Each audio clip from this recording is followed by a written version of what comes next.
بسم الله الرحمن الرحیم. سلام به همه هموطنان عزیز.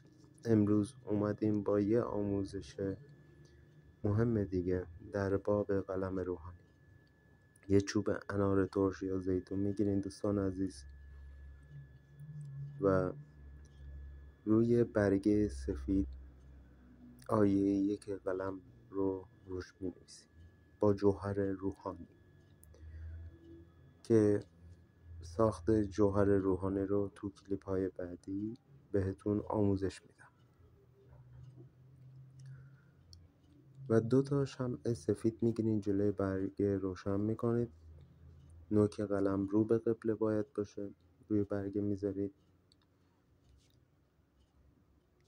به این شکل و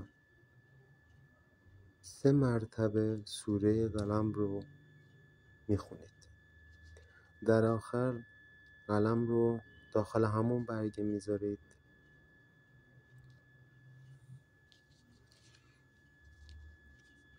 و تا میزنید به این شکل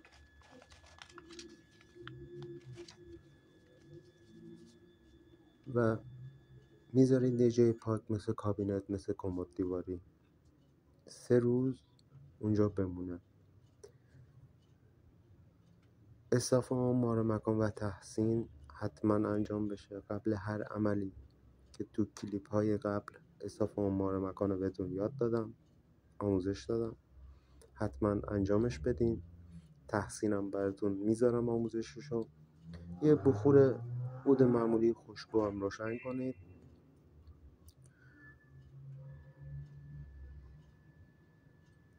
و اینکه دوستان این قلم یه قلم معمولی نیست، بلکه یه قلم مقدس هستش تو علم ماورا دانشی احضارات.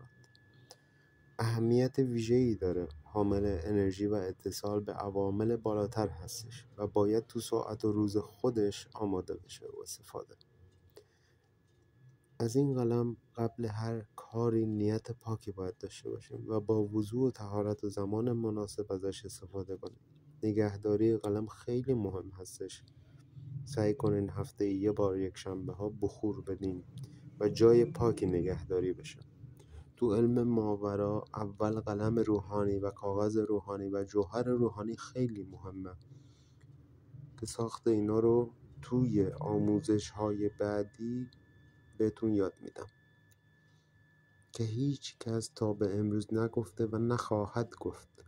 میان فقط یک کلیپ میسازن در باب محبت، در باب رزق و روزی، بازگشت معشوق. خب چجوری باید بنویسن؟ اینا مهمه. یه قلم معمولی خب اینجوری همه میتونن بنویسن.